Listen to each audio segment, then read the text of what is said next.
네, 안녕하세요. 윤여리님, 가시아님 어서오세요. 테네님 어서오세요. 네.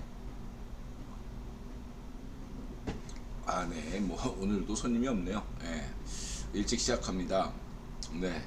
그래서 오늘은, 가급적, 12시 이전에 진짜로 이렇게 끝내려고 합니다. 예, 12시 전에 끝내려고 노력하겠습니다. 519에 3월, 어, 26일, 오늘 27일 아닌가? 날짜가 헷갈리네. 오늘 며칠이죠? 갑자기 틀린 것 같다는 생각이 드네. 오늘 26일 맞나? 네, 맞겠죠? 네, 갑자기 헷갈리네. 대님, 양자 퀀텀 시대를 선도하는 인드라 억스월 타임즈쇼. 오늘 26일 맞죠? 예.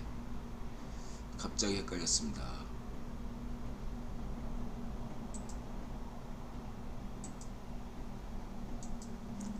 세계화 끝인가? 세계화 시즌2인가? 블랙록, 김종철, 시대정신, 미카엘, 필부, 알파벳, 애플, CFR, FA, VOA, 태영호, 아침한개, 가세연 이런 제목입니다.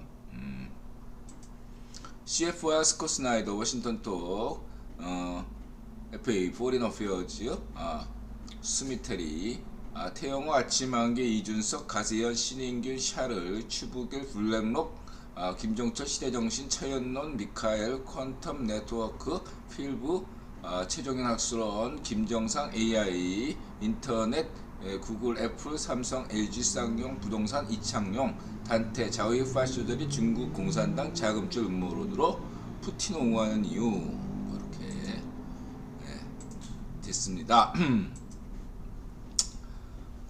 네, 26일 토요일. 네.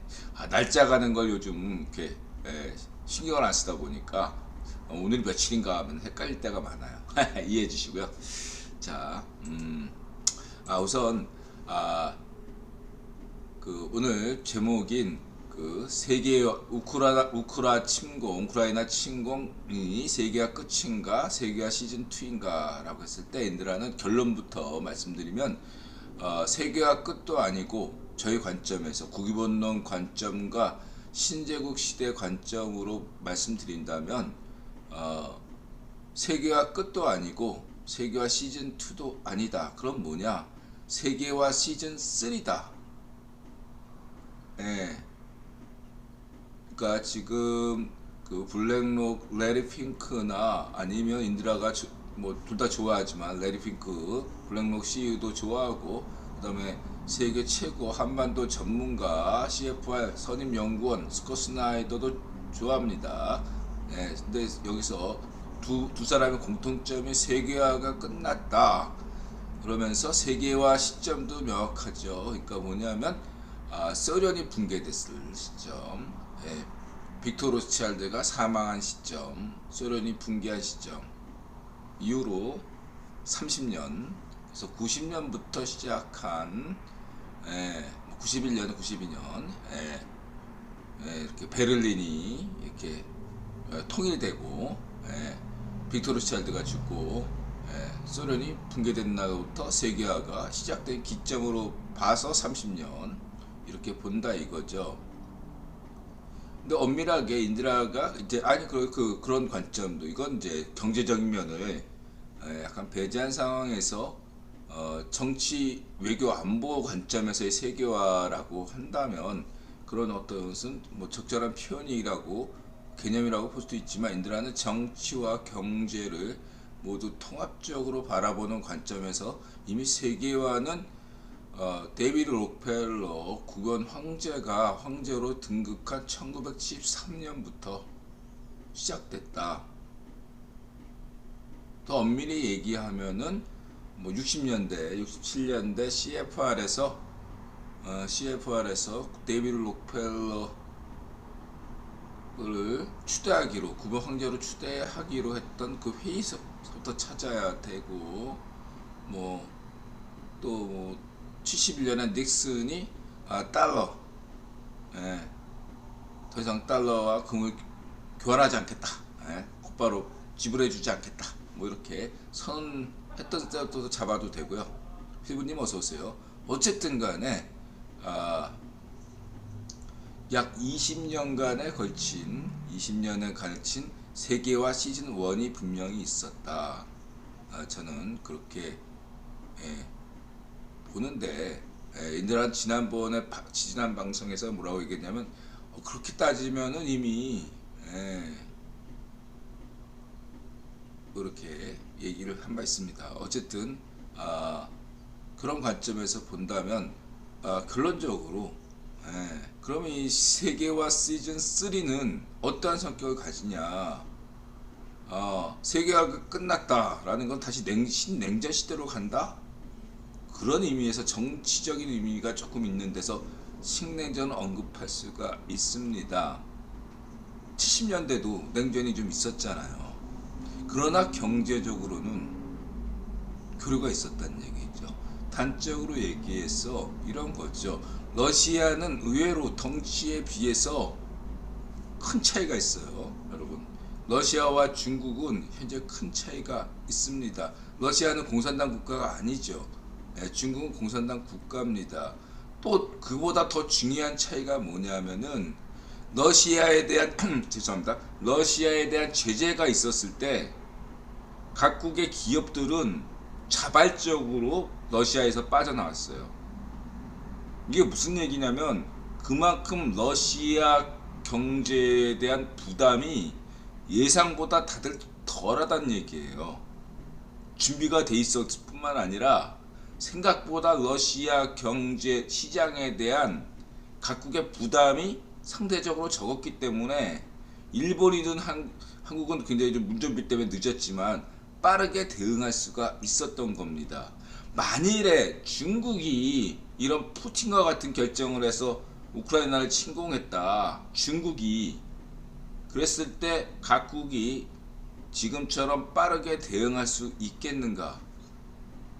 인들은 그렇게 묻고 싶은 겁니다. 그게 쉽지가 않다 이거죠. 설령 정치권에서 기업들이나 각국에 요구하더라도 각국의 사정 때문에 쉽사리 지금과 같은 러시아에 대한 규제가 중국에 대해서 할 수가 상당히 어려운 점이 있다라는 겁니다. 윤여리님, 세계화 버전 2를 넘어 버전 3는 마치 내연차를 넘어 하이브리드 패스하고 곧장 전기차로 가는 듯한 자, 다시 말씀드리면요, 아니죠. 그러니까 버전 1이 내연차고 버전 2가 지난 세계화 시대 90년부터 이 러시아 전쟁, 침공 전쟁까지 있었던 이 시기 친중 시대. 다시 말하면 스콧 스나이더와 블랙록이 이야기하는 것은 실질적으로 친중 시대가 마감됐다. 차이메리카 시대가 끝났다라는 것을 의미합니다. 90년대 그 전부터 친중이었지만 본격적인 것은 중국도 본격적으로 경제개발 뭐 이렇게 하는 게 90년대부터라고 할 수 있거든요. 이랬을 때 90년부터 2020년까지의 친중 시대가 끝났다. 이런 것을 의미한다 이거죠. 그런 선언이다. 역사적인 그런 의미를 가지고 있을 때 이거는 하이브리드 시대가 끝났다는 얘기입니다. 차이메리카 하이브리드. 그럼 다시 세계화 시즌 3로 가면은 어떻게 되는 현상이 있는가? 특징이 뭐냐? 그 얘기를 지금부터 짧게 설명하면, 시즌 1의 수혜자는 누구였느냐? 여러분 잘 생각해 보세요. 시즌 1의 수혜자는 이스라엘과 한국이었습니다. 왜? 중동에서 이스라엘의 역할이 필요했었기 때문에 수혜자가 됐죠. 그만큼 이스라엘은 중동에서 내내 전쟁했죠. 60년대 70년대. 그만큼 이스라엘에서 미국과 국유보는 막대한 투자를 했습니다. 단지 유대인이 좋아서가 아닙니다.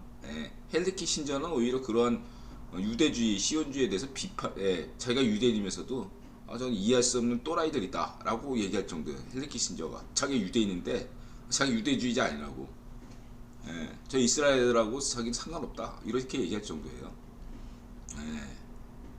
그렇게 하기 했듯이, 그러니까 이스라엘이 어떤 선택을 받은 것은 어떤 그런 정치적인 영성적인 무슨 뭐 그런 어떤 것이 있기 때문이 아니라 지정학적인 요인에 의해서 세계 전략 때문에 이스라엘이 필요했기 때문이죠. 그래서 막대한 투자를 받아서 발전할 수 있었어요. 5, 60년대 이스라엘도 매우 고생했습니다.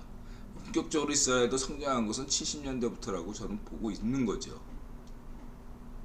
또한 한국이 그랬습니다. 한국 박정희 대통령 60년대 얼마나 외자를 받으려고 노력했습니까? 에? 독일이다, 그냥 여기다, 그냥 케네디 만난다, 뭐 이러면서 다 외자 받으려고 그렇게 애를 썼는데 수모 받으면서 쉽지가 않았잖아요. 에? 그러면서 언제부터? 70년대부터죠. 구분 권력이 데이비드 로크필드로 바뀌면서 본격적으로 70년대에 박정희 대통령과 대한민국이 투자받기 시작한 겁니다. 왜? 지정학적인 이유 때문이죠. 박정희 대통령과 대한민국이 베트남 전쟁과 박정희 대통령의 놀라운 지도력, 당시에 월남전에 대한 놀라운 해안, 그에 대해서 인드라 얘기했죠. 그 역할이 굉장히 중요했다. 한국 해병은 일당백이어서 10,000명만 추가 파병해도 100만 명 효과가 있거든요. 그거를 안 했거든요. 그 안 한 대가가 굉장히 컸다. 만약에 한국의 국군이 추가로 10,000명만 더 들어갔어도 월남전 전황이 바뀌었다. 근데 월남전 전황이 바뀌기를 미국 쪽에서는 기대하지 않았고, 뭔 말인지 알겠죠? 그래서 빅토르 스차일드는 박정희 대통령이 추가 파병하기를 바랬겠죠. 어쨌든 중요한 것은 그런 요인도 분명히 있지만은 보다 커다란 세계 전략으로 본다면은 중국을 키워야 된다 이거죠. 빅토르 스차일드의 그 지경지였던 소련을 붕괴시키기 위해서는 빅토르 스차일드를 붕괴시키고 소련을 붕괴시키기 위해서는 소련을 고립시켜야 되는데 우선 소련과 가까운 중국을 떼어놓는다. 그래서 친중 헨리 키신저를 중국에 보내서 했잖아요. 그랬을 때 중국이 크게 되면 한국이 영향을 받잖아요. 그러니까 한국을 이대로 후진국으로 두면 먹혀버린다. 중국에게 역사적으로 그런 요인들이 있으니까 한국을 지정학적으로 키울 필요가 있었던 것입니다. 이스라엘을 키우듯이 한국이 그런 지정학적인 선택, 이런 나라가 또 북유럽도 있죠. 북유럽은 버트란트 러셀과 빅터 로스차일드 시대에 큰 겁니다. 데이비드 록펠러가 키운 게 아니에요. 이거 북유럽도 전시장 역할, 한국이나 이스라엘과 같은 전시장 역할을 맡았던 겁니다. 소련에 대한 지정학적 위험이 서유럽에 있었잖아요. 그에 대한 전시장 역할이 북유럽에 필요했습니다. 스웨덴, 핀란드, 노르웨이. 그래서 선진국이 된 거예요. 북유럽도 100년 전에 북유럽은요, 한국과 같이 그냥 후진 국가였어요. 가난한 나라였습니다. 잊지 마세요. 그런 지정학적 요인이 중요한데 시즌 3가 됐다. 이거 어떤 거냐? 지난 하이브리드 시대, 세계화 시대, 차이메리카 시대는 이러한 정치적인 어떤 이유 없이 순전히 그냥 경제 논리로 무차별하게 다 무역하고 그랬단 말이죠. 뭐 공산당이면 어떠냐, 돈이면 장땡이지, 이런 식으로 그냥 다 했던 시기란 말이에요. 세계화 시즌 2는요. 그러나 세계화 시즌 3는 세계화 1처럼 가려가면서 무역을 할 것이고, 가려가면서 특정한 국가들을 더 집중적으로 키울 것이다 라고 자신 있게 말씀드릴 수 있습니다. 그러한 국가 중에 하나가 한국이 또 선택당한다면 매우 기분 좋은 일이고, 그래서 인들아 강조하는 게 윤석열, 성렬이 형 운빨을 믿으면 대한민국이 행복해진다, 이렇게 강조했던 것입니다. 구번 계획 안에 있다. 우리 축구 저 EPL 감독들이 손흥민이 감독이 새로 딱 나오면 그런 거 묻잖아요. 손흥민은 당신의 계획과 철학과 계획 안에 있습니까? 있다! 그럼 우리가 손흥민 팬들이 빠들이 와! 좋아하잖아. 마찬가지로 구기본의 세계 전략이 바뀌었어. 세계화 시즌 3가 시작됐어. 그때 대한민국이 당신의 철학과 계획 안에 있습니까? 있다! 그렇게 얘기한다 이거죠. 인드라가 그렇게 얘기하고 있네. 예. 인드라가 지금 구기본 흐름을 분석하면 계획 안에 있어요. 만약에 이번에 제명이가 대통령 됐다면 대한민국은 구기본 계획 안에 없다, 이렇게 말해도 무리가 아니고, 그랬으면 그냥 중국 식민지가 되는 거예요. 이번에 성렬형의 대통령 당선은 역사적인 의미가 있는 겁니다. 대한민국이 베네수엘라 같은 그냥 개판 5분 직전 국가로 가느냐, 5년간 성장 발전 엔진이 멈춰졌던 이 대한민국이 다시 선진국이 세계화 선진국가로 가느냐, 여기에서 역사적인 선택을 한 거죠. 자유의 승리고 민주주의의 승리라고 할 수 있겠습니다. 태님, 각도님 어서오세요. 태님, 오늘 인수위 워크숍 하는데 성렬형이 갑자기 등장해서 경제와 첨단과학을 제1순위로 삼겠다고 강조하심. 이거 인드라 오늘 경제 중심으로 방송한다니까 성렬형이 한번 이슈를 떴나요? 오늘 이슈 뜬 게 많잖아. 그 저쪽 발전민주당에서 성렬형 저 특검한다고 또. 왜냐면 이게 인드라 얘기대로 용산 이전 이거 바람 딱 일으키면 여기에 맞대응해야 되잖아. 저놈들에게서 특검 뭐 이렇게 하겠죠. 그러나 구기본이 가만히 있지 않는다, 인드라 강조하겠습니다. 구기본은 지금 성렬형한테 기대하는 게 많아요. 성렬형의 초반 집권에 국정에 부담을 주는 행위를 절대로 용납하지 않습니다.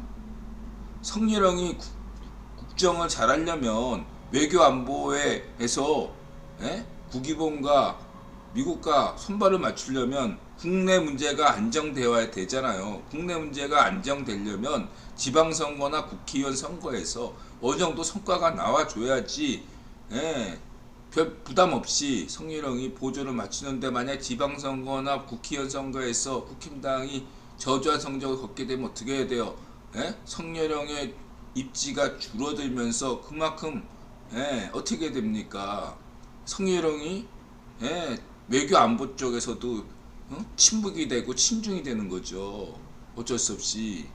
지금처럼 한미동맹 강화 노선을 계속 가져가려면 지방선거나 국회의원 선거에서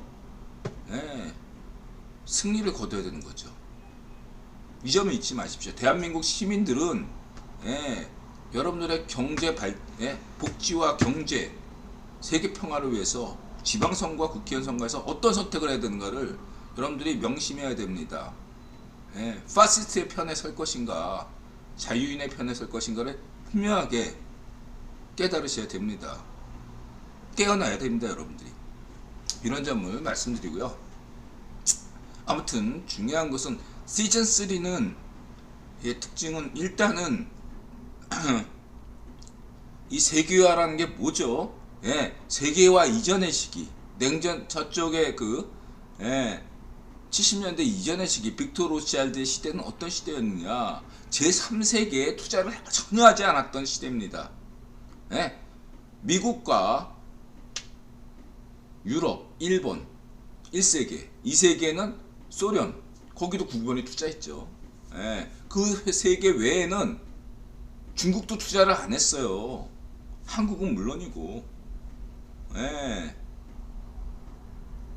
그래서 종속 이론 따위가 나온 거죠. 그 그런 가짜 이론이죠. 종속 이론도 그렇게 종속 이론 따위가 나올 정도로 제3세계는 투자가 없었습니다. 대신에 그냥 국유보는 전략상 막스 같은 애들 동원해가지고 너네 그냥 정치적으로 그냥 과격하게 반미나 주장해 이렇게 한 거죠. 반미 파시즘이나 주장해가지고 애들을 멍청하게 만들어.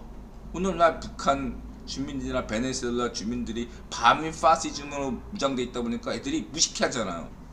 문명 국가가 됐잖아요.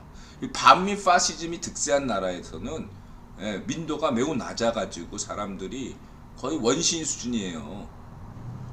북한 시민들이 인권이라는 걸 모르잖아. 그런 말도 처음 들었대잖아. 베네수엘라도 마찬가지고.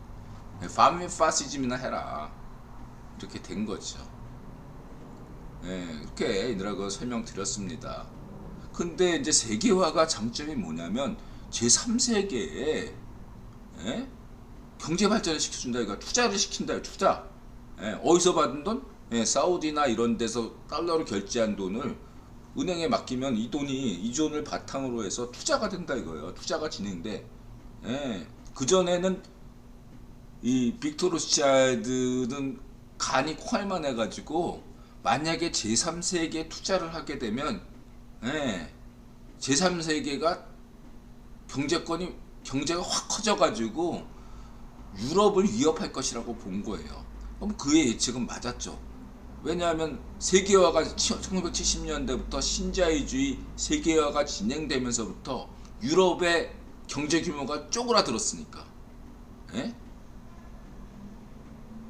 그 유럽의 높은 고용 수준, 복지 수준, 임금 수준을 그걸 다 감당하려면 철저한 초격차를 유지해야 되는데 아시아, 한국과 같은 나라나 인도, 뭐 중국 이런 데서 압도적으로 저렴한 노동력을 바탕으로 해가지고 밀어붙이니 경제 규모가 엄청나게 커진 거죠. 그걸 두려워해서 60년대까지는 빅토르 스차일드가 결코 제3세계 투자를 못하게 시켰는데 애들을 돌머리로 만든 게 빅토르 스차일드거든요. 근데 미국은 자신감이 있었던 거죠. 제3세계가 경제 규모가 커지는 건 빅토르 스차일드를 와 소련을 붕괴시키고 미국의 권력을 강화하고 미국을 1973년 시적인 미국 독립은 1973년부터죠. 미국을 독립시키고 데이비 록펠러 국의 황제로 만드는 그런 놀라운 통찰력에서 시작된 것이 신자유주의자다. 우리는 대한민국 같은 나라는 이러한 데이비드 록펠러와 미국의 독립을 지지하는 거죠. 왜냐하면 바로 그런 이유로 한국은 1970년부터 실질적으로 한국의 자본주의가 시작됐기 때문입니다. 반쪽 일성이나 반쪽 정의도 인정한다고 얘기했죠. 한국의 자본주의는 1970년부터 시작했다. 한국은 1970년부터 비로소 자본주의 사회다. 이렇게 북한에서도 규정해요. 남한의 이 꼴통 주사파애들이나 그런 걸 부정하지. 방봉건 사회라는 이런 헛소리를 하고 있는데 아니다 이거죠. 이 점을 여러분들이 말씀드리고, 자 그랬을 때 이 중요한 게 어느 지역을 먼저 우선순위가 중요한 거죠. 그때 후순위를 밀려봐. 그러면은 투자가 진행되지가 않으면 어떻게 돼요? 전반적인 산업들 다 뒤처지고 경쟁력이 약화되면 일자리가 사라지고 여러분들은 거지가 되는 거죠. 그러나 앞서서 투자 받으면 그만큼 일자리가 많아지고 여러분들 임금도 올라가고 복지도 좋아지는 거죠. 우선 그러면은 국유원 입장에서 어느 지역을 투자할 것인가, 여기에서 고려 대상이 시즌 3에서 투자 2까지만 해도 자원과 인구가 많고 영토가 넓고 자원이 많은 곳, 이런 것 위주로 했다 이거죠. 가리지 않고 그 사람이 그 나라 성향이 뭐 친중이든 반중이든 반미든 친미든 상관없이 말이죠. 그러나 시즌 3에서 특징은 시즌 1처럼 설사 중국처럼 뭐 이렇게 공산주의 국가라고 할지라도 뭔가 중국과 떼어놓을 생각이 있다면, 예를 들어서 베트남도 공산당 국가긴 하지만 중국과 사이가 안 좋잖아요. 그럼 베트남을 전략적으로 키울 수도 있는 것이고, 후보죠. 베트남이 어떻게 될지는 알 수 없습니다. 예를 들면 한국은 바로 중국을 경계하기 위해서 그 세계화 시즌 1에서는 대한민국이 이렇게 선택을 받았던 것은 중국의 경제 성장 전에 한국을 시범 케이스로 먼저 삼은 거거든요. 한국에서 박정희 모델을 딱 적용해서 성공하니까 그 다음에 둥소평한테 자, 박정희 대통령 봤지? 박정희 대통령 똑같이 해!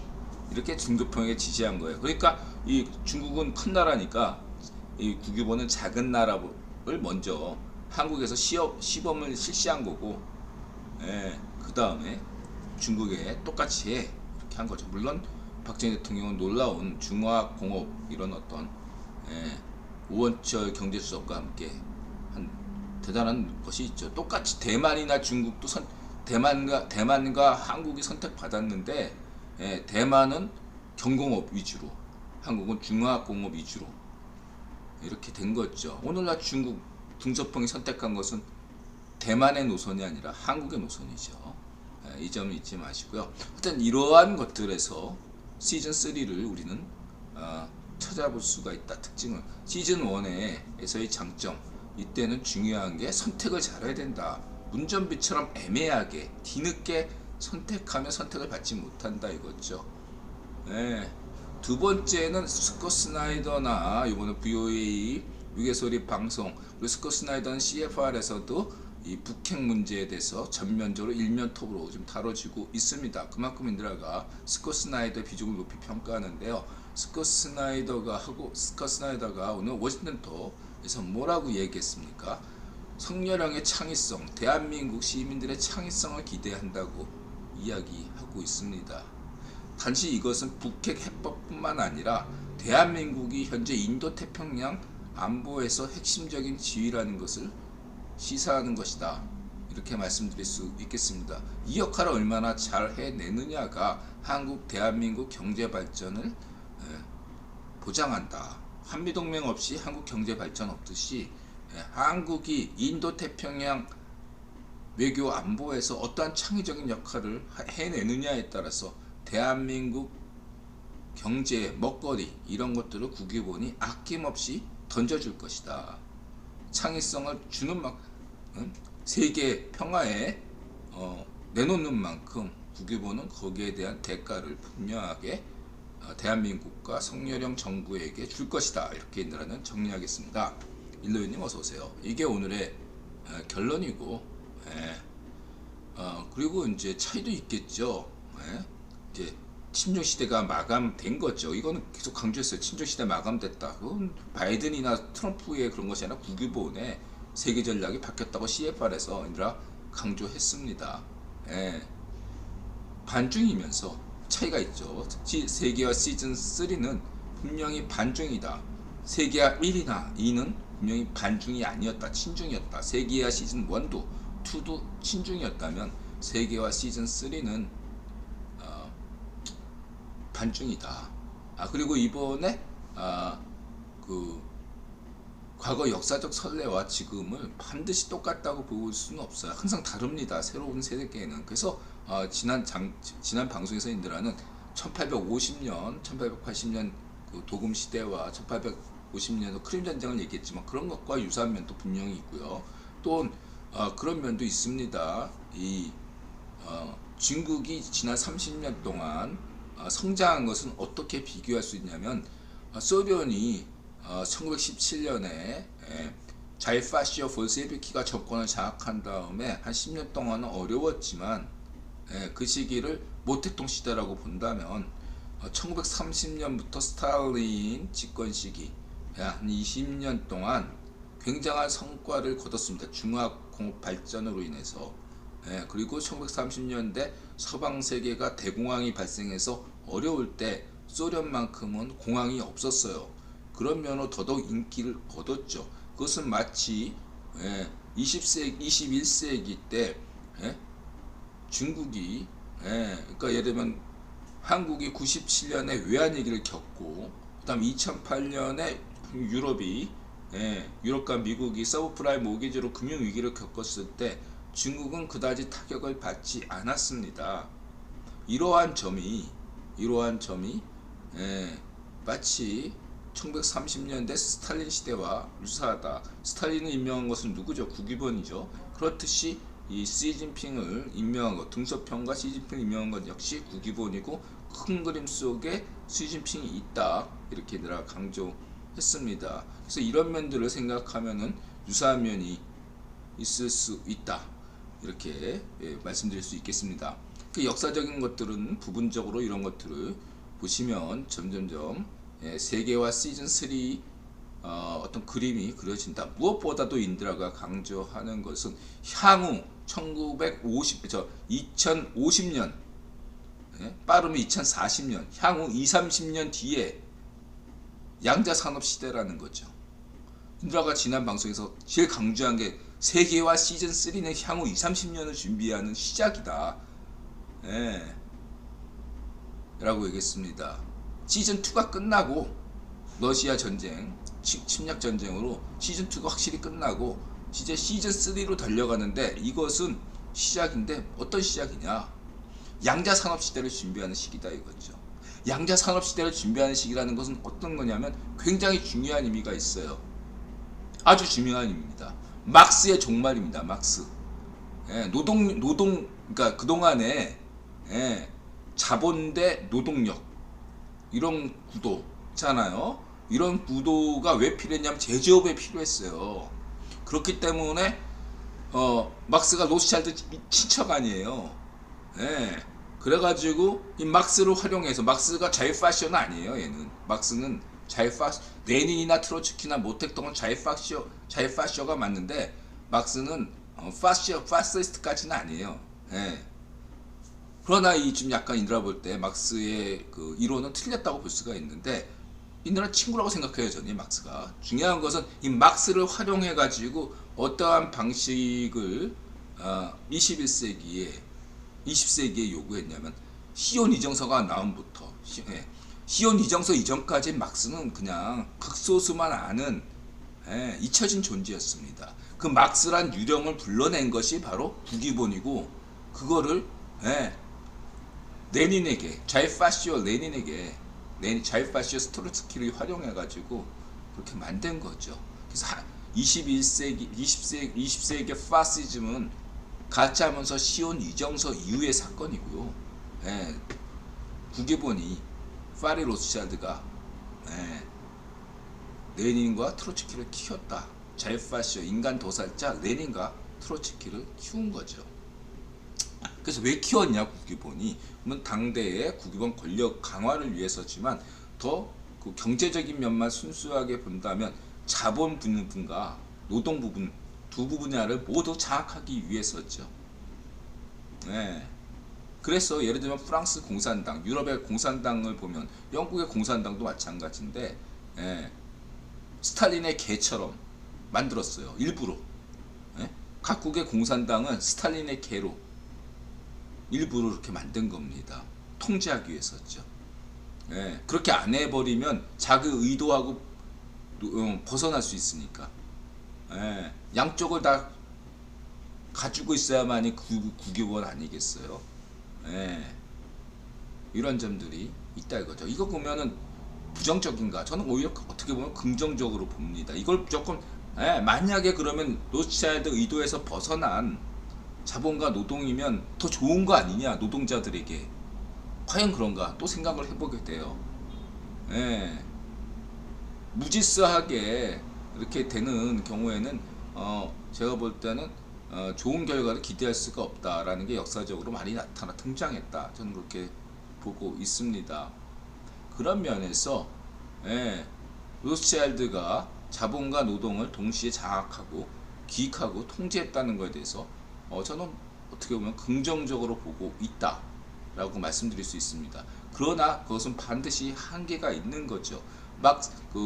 빅토 로스차일드의 기익, 막스를 이용한 그러한 기익은 결국 부대쳤고 그 결과가 바로 데이비드 록펠러의 승리로 나타난 거죠. 그래서 빅토르시아드 시대가 끝나고 데이비드 록펠러 시대가 시작됐다는 것은 인드라 강조했듯이 사회 노동 조직이 쇠퇴하고 NGO 시민 조직이 노동 사회 조직을 대체하는 그런 시기로 접어든 겁니다. 데이비드 록펠러 시대에서는 친환경, 여성, 흑인 이런 단체들이 대세가 된 거죠. 자, 그럼에도 불구하고 데이비드 록펠러의 기획은 인드라 또 역시 이러한 통제, 양쪽의 시민사회와 이 자본은 또 이렇게 양쪽을 다 가져가는 것들 또한 긍정적으로 보고 있으면서도 동시에 한계가 분명히 있었죠. 그건 여전히 제조업 같은 데서 노동사회 조직이 물론 점차 사라져 가긴 하지만 여전히 제조업의 중심은 자본과 노동이라는 구도이기 때문에 이 구도를 자체를 부정할 수가 없었다는 겁니다. 그랬을 때 이번 세계화 시즌 3는 그 마지막 시대라는 겁니다. 자본과 노동의 이런 구도가 인 마지막 시대. 이제 양자 산업 시대가 된다는 것은 어떤 의미냐면 더 이상 노동이라는 것이 필요 없어지는, 의미가 없어지는, 뭐 맨날 그런 얘기다, 무인 공장 그런 시대가 돼버려요. 그런 시대까지 이제 30년 남았다는 겁니다. 그래서 그러한 새로운 시대를 지금 이 세계화 시즌 3는 준비하는 시대입니다. 다시 말해 이때는 이제 앞으로 향후 30년은 어떤 의미냐면은 더 이상 막스도 필요 없다 이거예요. 막스를 막 신비화 시켜가지고 그냥 막스를 인드라처럼 친구로 보고 액면 그대로 보면 되는데 막 막스를 이상한 악마나 괴물로 보거나 또 다른 앞에서는 굉장한 영웅으로 보고 둘 다 아니다 그냥. 그냥 키워준 거예요. 체게바라 티셔츠처럼 아무도 안 입는 사람을 막스를 갑자기 키워준 거예요. 인드라 모르잖아. 근데 국유원 기획 속에서 갑자기 인드라라는 사람이 필요해. 갑자기 인드라를 21세기 최고의 천재로 갑자기 국유원이 키워줄 수 있어요. 말하자면 막스는 딱 그런 존재예요. 그냥 별볼일 없었던 인물이에요. 제가 볼 땐 그냥 국유원이 키워준 거예요. 자, 그런 것처럼 그냥 국유원이 기익이 더 중요한 것이지 막스라는 평범한 그 인물 중심으로 봐서는 안 된다.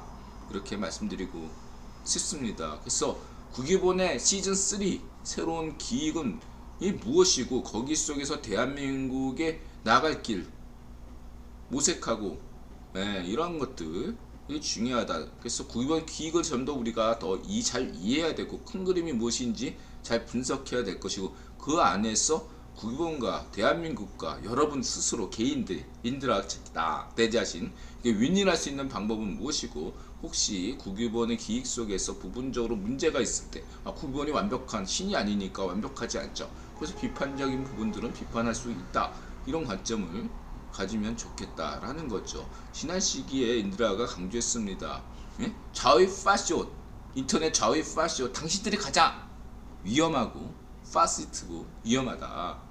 나쁜 놈들이다. 그런 문제로 쭉 나가죠. 언론도 마찬가지예요. 가장 악질적인 파시스트자 나쁜 자들은 인터넷 좌의 파시스트예요. 말하자면 변희재 같은 애들이지. 좌의 파쇼들 아니에요. 이런 애들이 가장 제가 볼 때는 악질적이라고 보고 있는 거죠. 얘네보단 차라리 어준이가 나. 어준이가 차라리 덜 나쁜 애고 어준이보다는 인드라가 규정한 찌라시 한경 오포엔 한걸레 뭐 소기의 경일기 뭐 이런 뽀록시안 엠빙신 이게 차라리 어준이 방송보다 덜 나빠요. 그렇죠? 얘네보다 덜 나쁜 게 또 뭡니까? 중앙일보, 조선일보, 동아일보가 덜 나쁘죠. 그러면 중앙일보, 동아일보, 조선일보보다 덜 나쁜 사람들은 누구죠? 그러니까 중앙일보, 조선일보,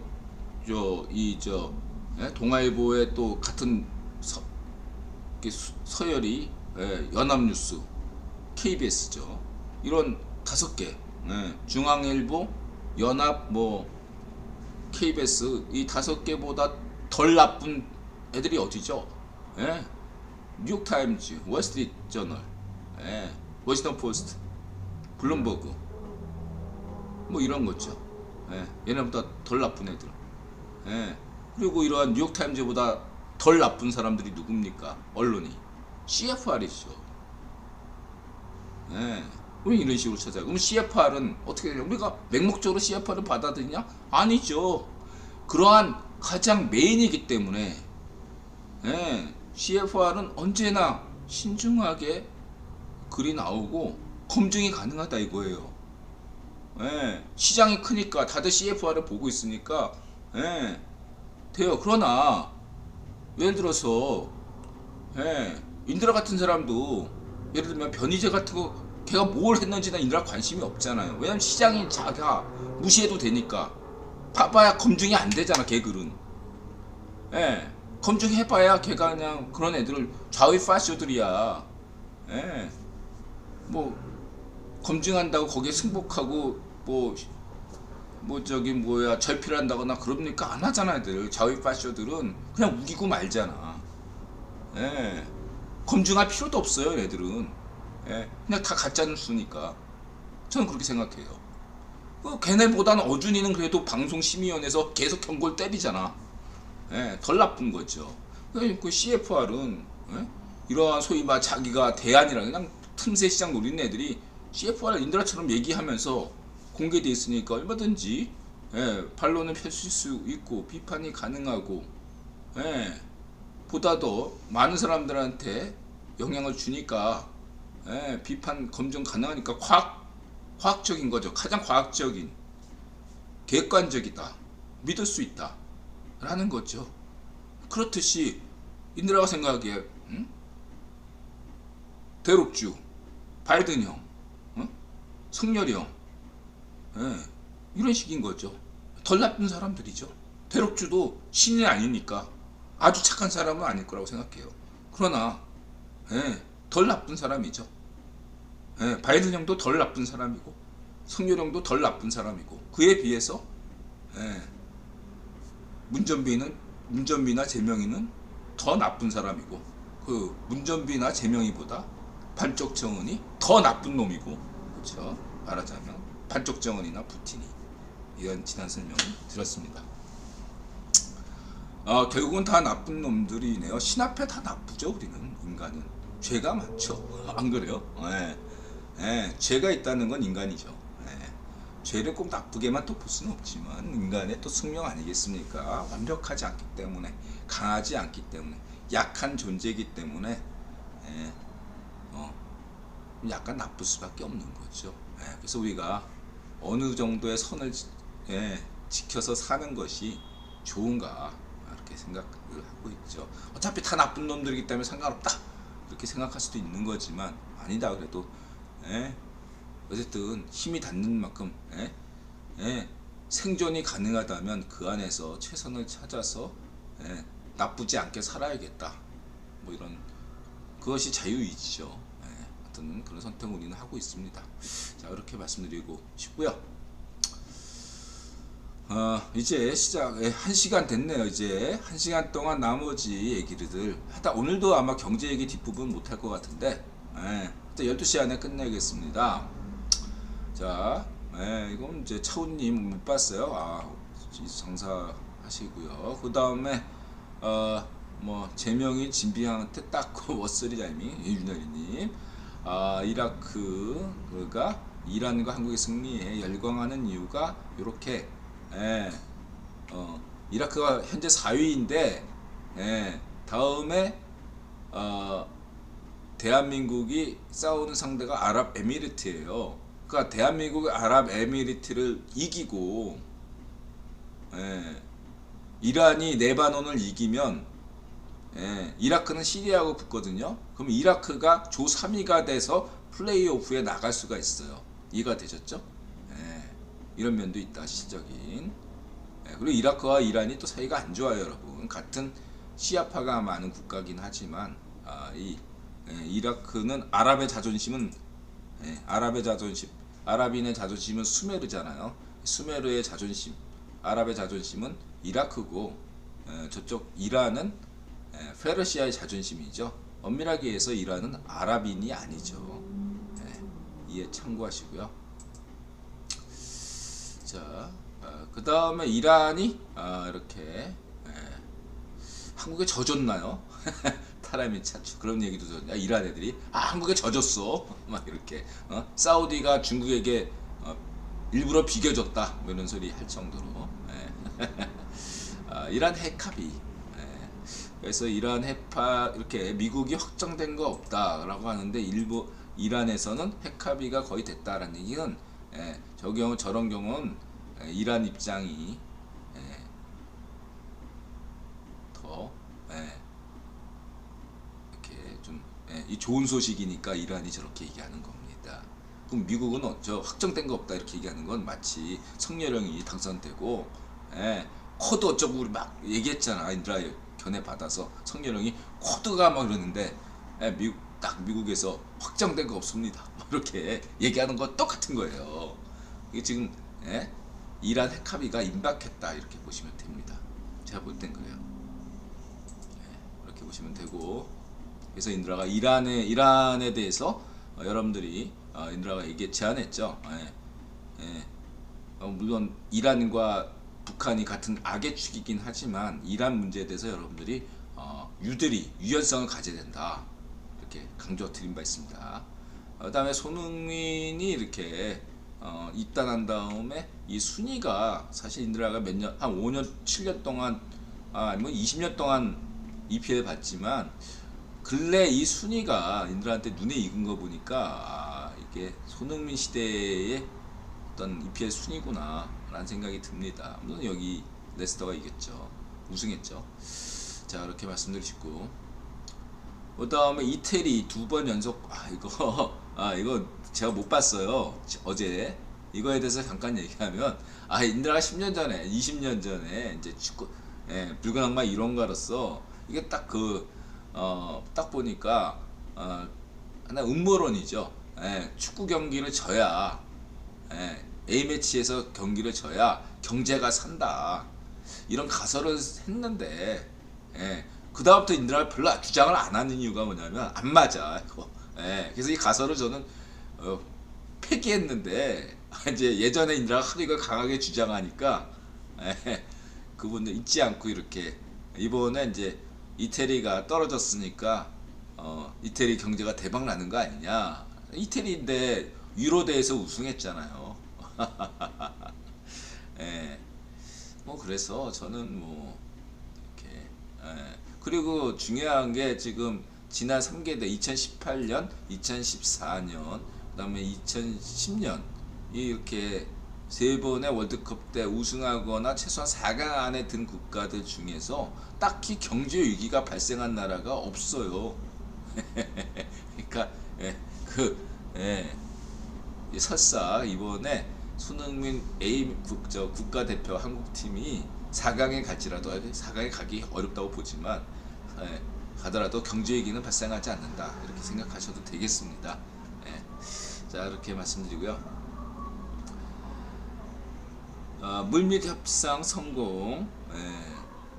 그 다음에 갈코트님 어서오세요. 이란 핵합의하면 예멘도 후전할까요? 제가 볼 때는 떡밥이라고 생각해요. 그리고 이거는 예멘 문제는요. 이거는 국유본이 개입한 거라고 얘기했죠. 이 예멘의 역사 자체가 빅토르 로스차일드와 버트런드 런셀, 데위 록펠러의 싸움이에요. 저 예멘이 분단된 것도 그렇고 사우디하고 예멘이 결합된 것도 문제가 다 이거 국유본 때문이거든요. 그랬을 때 지금 사우디에서 뭐 이제 내세우는 게 뭐 이렇게 무슨 뭐 좀 페트로 유한안에 무슨 뭐 가짜 뉴스긴 하지만 바이든 형이 그 빈살라마에게 전화했는데 씹었다느니 이건 양쪽에서 다 아니라고 했으니까 아닌 거겠죠 아직까진. 뭐 여러 가지 나오고 그러는데 제가 볼 때 사우디가 이렇게 튕기지만 사우디가 지금 어때요? 이전까지 러시아 무기 막 수입하고 그랬거든요. 직전까지. 이번에 빈살만 입장에서 어때요? 우크라이나 이 침공에 러시아 실력 보고 빈살만이 속으로 굉장히 실망했을 거라고 저는 생각합니다. 실제 전쟁이 일어나니까 그전에는 과대평가된 거지. 군사 전문가들이 러시아 무기에 대해서 굉장히 높이 평가했단 말이에요. 그러니까 빈살만이 러시아 수입하고 그랬던 건데 굉장한 실망이 있었을 거라고 저는 생각이 듭니다. 마찬가지로 빈살만 입장에서 중국에 대해서도 유사한 생각을 가질 수 있다. 중국제 아시잖아요. 예, 중국제. 물론 일부 중국 군사무기, 뭐 드론이나 또 무슨 뭐 이렇게 항공기 같은 경우 이런 게 좀 이렇게 뭐 평가받는 건 있어요. 일부 품목에 대해서. 그건 뭐 러시아도 마찬가지였죠. 이런 점을 두고 봤을 때 이라 강조하는데 이게 지금 다 국유본이 떡밥을 던져준 겁니다. 선택하라고 하는 거지. 예, 푸틴에게 떡밥을 딱 주고 푸틴이 선택하게 하는 것처럼 빈살만이든 전 각국의 지도자들에게 떡밥을 던져준 거예요. 이 떡밥을 물면 넌 돼지는 거고 떡밥을 안 물면 넘어가는 거고 이런 거예요. 지금 인도의 모디, 빈살만 이런 애들한테 지금 다 에르도안 이런 애들한테 지금 선택해라. 우리는 강요하지 않을게. 선택해. 이렇게 카드를 지금 다 제시하고 있는 겁니다. 그럴듯한 떡밥들을 다 쥐어주면서 그 떡밥 물면 너는 끝나는 거야. 뭔 말인지 알겠죠? 제명이가 그걸 물었다. 넌 끝나는 거고, 그치요? 그래서 우리가 대한민국 시민들이 대선에서 선택을 잘한 거예요. 이 떡밥을 제명의 떡밥을 묻는 순간 우리 대한민국 끝났다. 이렇게 보시면 됩니다. 아셨죠? 아무리 사우디가 인드라 늘 강조한 국기본의 핵심이 뭐예요? 석유는 생산자 관점이 아니에요. 유통 관점이라고. 응? 자본주의 인드라 규정하는 게 뭐죠? 대량 생산과 대량 소비를 가능히 늘 상시 가능하게 하는 대량 유통 시스템이 자본주의로 규정하는 거다. 이거 숨기잖아. 기존의 교과서들은 유통 시스템, 대량 유통 시스템의 핵심인데 대량 유통 시스템 다시 말하면 운영 능력이에요. 운영 능력.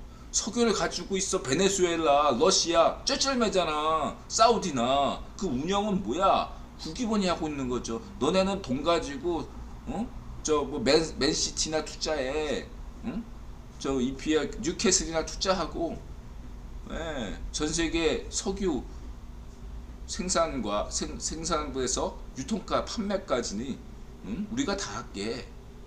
단지 야 너네 말로만 이거 시대정신님이 잘 얘기했는데 말로만 무조건 석유는 달러로만 해 이런다고 사우디가 그냥 들어줘요? 아니지.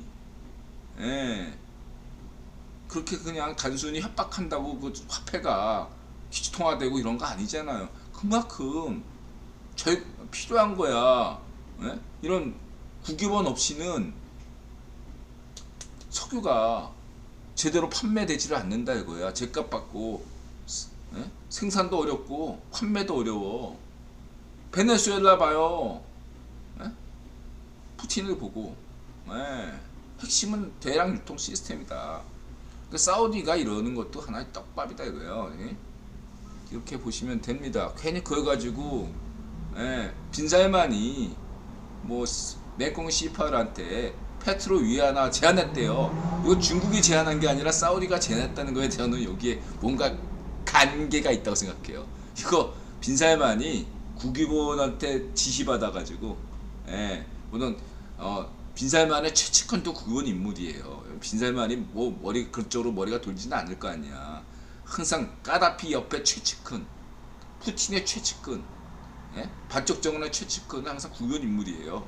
그런 면에서 누가 측근이 하나 좋은 걸 해서 한번 이런 거 제안해봐라 얘기했겠죠. 그러니까 빈살만이 쓸만한데 하고 제안한 건데 중국에서 이거 받으면 큰일 나는 걸 본인들도 알아.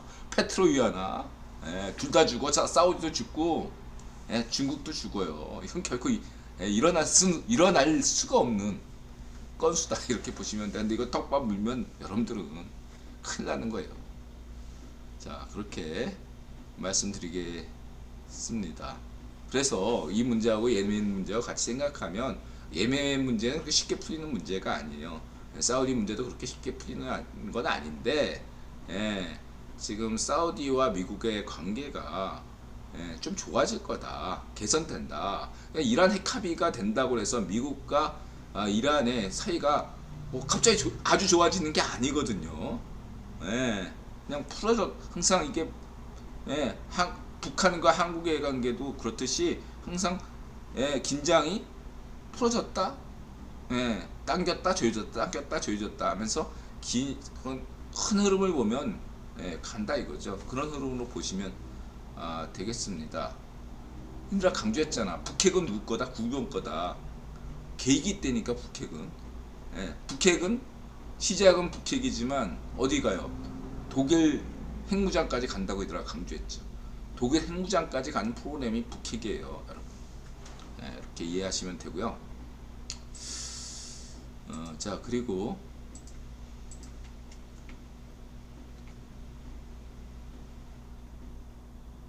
말조심. 그 다음에 이제 CFR이죠. CFR의 슈커 스나이더. CFR 선임 연구원이죠. 한반도 전문가입니다. 세계 최고의 한반도 전문가 스콧 스나이더. 이거 이제 이거는 뭐 기관 글이 없고 그냥 토론 뭐 이렇게 한다나 봐요. 비공개 회원들만. 그 다음에 이제 미국의 소리 방송. 우리 브리스벤에 참 인상 좋아요. 이분이 하고. 브루스벤의 이분이 참 인상 좋아요. 인상 아주 그냥 선한 인상이야. 아주 좋아요. 아주 좋아요. 브루스벤의 제가 좋아하는 얼굴이에요. 얼굴상. 자, 그리고 아주 오늘 좋은 얘기 많이 했죠. 브루스 베넷이 재밌는 얘기 많이 했고, 그리고 스콧 스나이더도 자신이 하고 싶은 말 했습니다. 아주 역시 좋은 얘기들 많이 했어요. 그래서 이거 어저께 얘기했죠. UN 안보리에 대한 어떤 시즌 3는 UN 체제에 대한 새로운 그런 시도가 등장할 수밖에 없다. 저렇게 스콧 스나이더 CFR 선임연구원이라는 분이 책임 있는 자리에 있는 분이 UN 안보리의 무력화를 얘기할 정도면 마치 과거의 국제연합의 무력화, 기능을 상실했다 라는 의미하고 같거든요. 뭔 말인지 알겠죠? 굉장히 중요한 일이다 라고 말씀드릴 수 있겠습니다.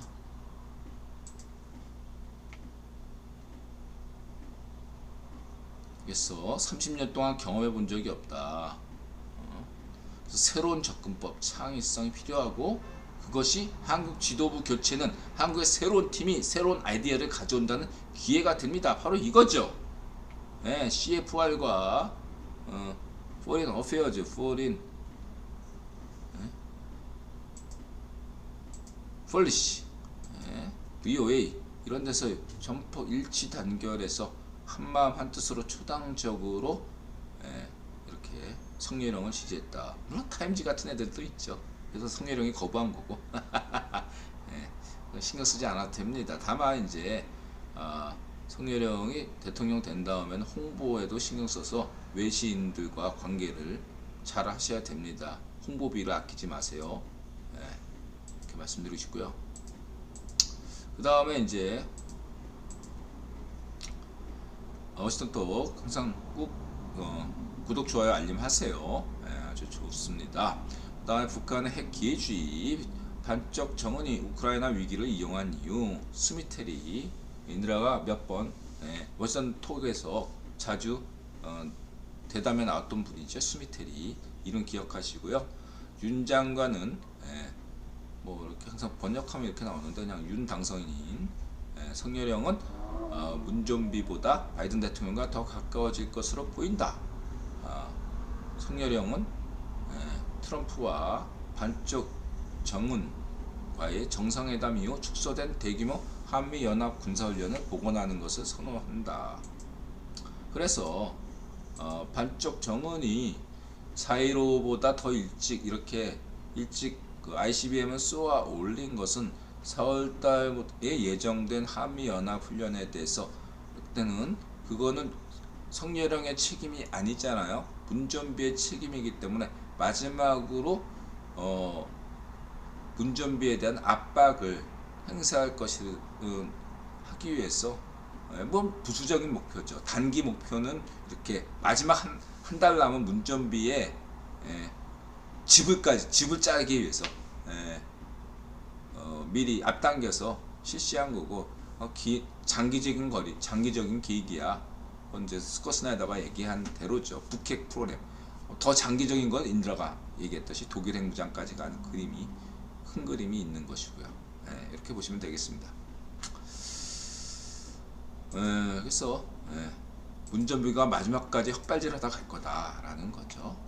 이렇게 보시면 되고, 그 다음에 이제 북이 존재감 드러내라 우크라이나 전쟁 중에 했다.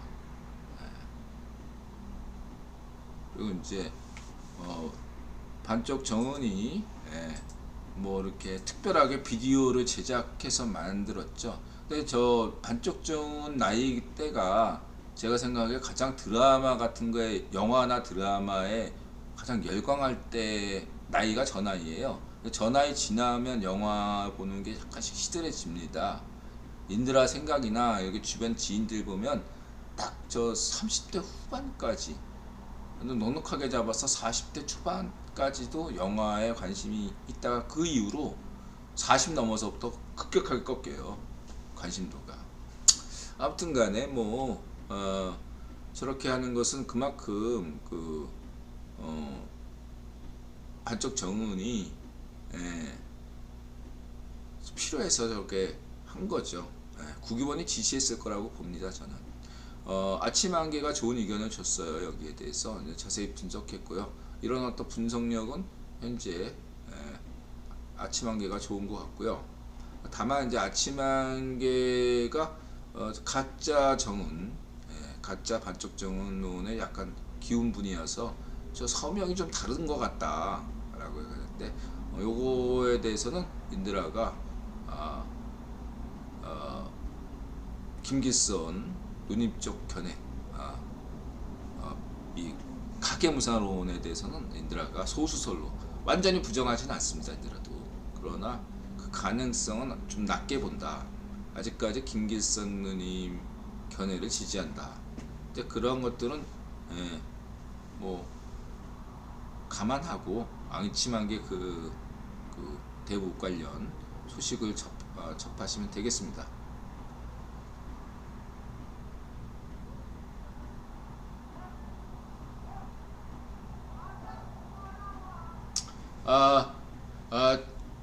세계가 다시 바뀌는 거죠. 독일 핵무장이 최종 궁극적인 어떤 그런, 그러니까 뭐냐면은요, 국유본이 독일 핵무장을 최종 목표로 갖는 건 큰 시나리오 중에 한 축이지, 그게 핵심 메인, 그러니까 게임으로 치면은 메인 시나리오, 메인 스토리라 이거죠. 메인 스토리 중에 하나가 이 독일 핵무장이고요. 또 다른 또 축에 메인 시나리오가 또 따로 있는 거죠. 그것은 또 이런 핵무장과는 다른 그런 시나리오가 있는 거죠. 몇 가지 그 메인 시나리오가 있어요. 그래서 북핵은 메인 시나리오 중에 하나다라고 이들아 얘기하는 거고요. 그게 당장의 국유본의 어떤 무슨 이렇게 이제 테네니처럼 독일이 핵무장하면 미국이 핵군축 비용 절감해도 되니까요. 그런 차원이 아니에요. 당시 비용 문제가 아니에요. 이거는 세계 전략이 바뀌는 거예요. 독일이 핵무장한다는 거, 일본이 핵무장한다는 건 2차 대전 시스템, 지금 오늘날 UN 시스템이 뭐예요? 승전국 시스템 아니에요. 독일과 일본이 UN 안전보장 이사국이 못 되는 건 패전국이란 말이에요. 독일 패전국이기 때문에 독일과 일본은 핵무장하면 안 돼요. 근데 독일과 일본이 핵무장한다는 의미는 뭐죠? 2차 대전 체제가 깨진다는 거예요. 이해가 되세요? 만약에 한국이 오늘날 헌법을 개정한다 라는 건 어떤 의미냐면 87년 이렇게 얘기하잖아요. 정치학자들이 1987년 체제가 붕괴된다는 걸 의미하는 거거든요. 바뀐다. 1987년 체제가 바뀐다는 걸 의미하는 게 헌법 개정인 것처럼 예, 독일과 일본이 핵무장한다는 것은 시대가 바뀐다. 유엔 체제가 바뀐다. 이렇게 이해하시는 거예요. 이렇게 테넷님처럼 뭐 비용 그거는 부수적인 거지, 부수적인 거. 예, 큰 그림은 이 세계 전략 차원에서 뭐 얘기하셔야지. 예, 그렇게 이해하시면 안 되죠. 예, 아셨죠? 예. G5 데이비 록펠러가 이런 유엔 안보리 체제, 이 유엔 안보리 체제를 만든 건 빅토르 루스차일드와 버트란트 러셀 아니에요. 예. 이러한 시스템에 대항해서 국영 황제가 된 데이비 록펠러가 만든 게 뭐예요? G5. 거기에는 독일과 일본이 들어가 있잖아요. 예? 소련과 중국이 빠지는 대신에 독일과 일본이 들어간 게 G5 체제예요. 이라 강조했잖아 이거에 대해서. 예, G5와 안보리 이사국 5개국의 결정적인 차. 이쪽 빅토르 루스차일드가 만든 거고 데이비 록펠러 저쪽 저 버트란트 러셀 쪽하고 이 G5는 데이비 록펠러가 만든 거다 이거예요. 예, 궁극적으로 록펠러 가문 대륙주 가문은 록펠러 가문은 유엔 체제를 바꾸고 싶어해요. 그러한 큰 그래서 메인 시나리오 중에 하나가 독일 핵무장이다. 이렇게 얘기하는 거고 인드라가. 전 세계에서 이렇게 얘기하는 사람은 인드라밖에 없죠. 자, 이렇게 말씀드리고 싶고요. 시대정신님, 안보리를 완전히 대체할 수 있으면 되는데 그게 쉽지가 않은 거죠, 여러분. 쉬우면 금방 됐지. 긴 장관 흐름이 있다 이렇게 보시면 되고요. 바이든 대통령이 이렇게 핵무기에 대해서 또 이렇게 얘기한 것도 흥미로운 얘기고요. 맹꽁이 시파르가 문전비를 패싱하고 이례적으로 성렬하고 전화통했네. 이거 굉장히 재밌는 거예요. 문전비를 대놓고 무시한 거라고. 맹꽁이 시파르가. 그리고 중국 쪽에서 이미 나서 이번에 대통령은 국힘당이 가져간다 라고 보고서가 나왔어. 중국에서도. 반쪽 정원도 이번에 정권 교체된다는 걸 알고 있었고, 한국인만 몰랐던 거. 전 세계가 다 알고 있는 걸 한국인들, 좌우익 파시스트들만 몰랐던 거죠.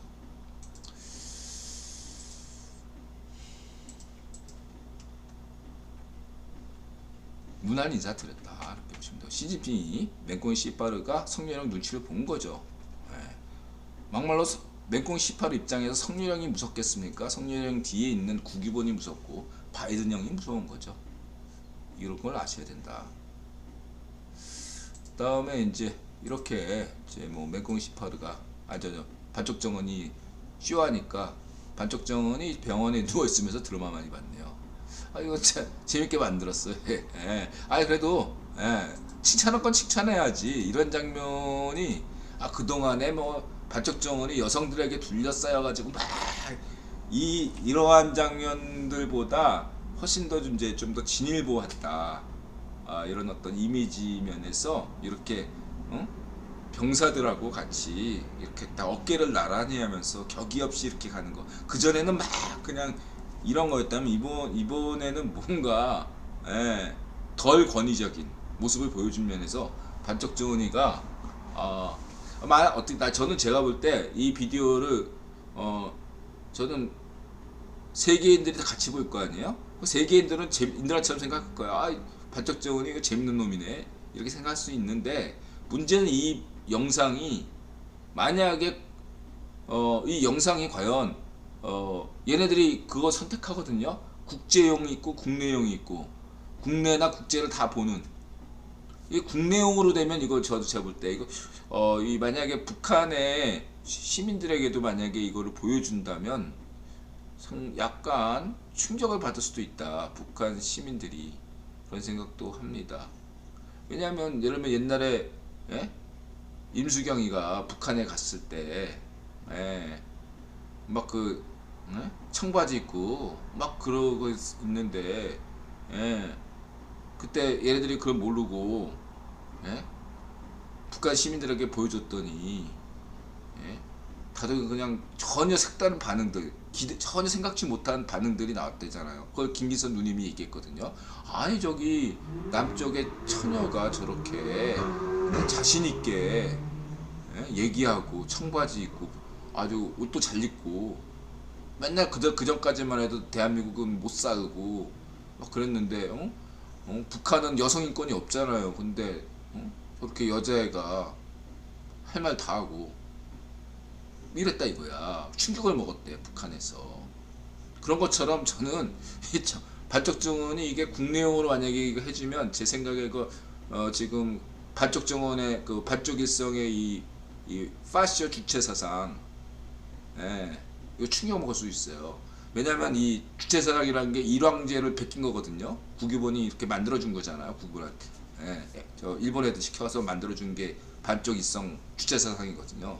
일왕제도 그 1930년대 흥룡의 쪽 파시스트 흥룡의 우이 파시오 흥룡의 사상을 바탕으로 만든 거기 때문에 이 우이 파시오 흥룡의 사상의 그 일왕제라는 것은 일왕과 신민이 결코 이렇게 저렇게 평등하지가 않는 관계예요. 물론 전후의 일왕은 그 국유본이 지시해서 일왕과 신민이 좀 이렇게 어깨를 나란히 하는 어떤 그러한 수평적 구조를 만든 것지만 이 흥룡 이 반쪽 일성의 이 주체 사상은 1930년대 우이파시오 흥룡의 사상을 바탕으로 만든 일왕제의 짝퉁이거든요.